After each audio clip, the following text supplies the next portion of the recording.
गिरवी रखी हुई चीज़ पर ज़कात का क्या हुक्म है। चुनांचे अगर किसी शख्स के पास बक़द्र निसाब ज़कात माल तो है, लेकिन दूसरे के पास रहन गिरवी रखा हुआ है, जैसे बैंक वगैरह में, ये सुनार के पास है, तो राहिन रखने वाला, गिरवी रखने वाला, और मुर्तहिन जिसके पास गिरवी रखी हुई चीज़,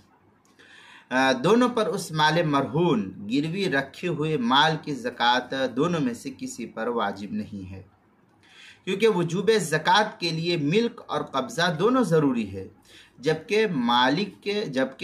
माल मरहून राहिन की मिल्कियत तो है मगर कब्ज़ा नहीं, और मुर्तहिन का कब्ज़ा तो है मिल्कियत नहीं, और जब मिल्कियत और कब्ज़ा दोनों एक साथ नहीं पाए जाए तो ज़कात का वजूब नहीं होगा।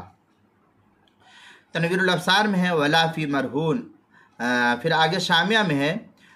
वला फ़ी मरहून ऐ ला अलल मुर्तहिन लिअदम मिल्क रक़बा। इस तरीक़े के अल्फाज जो है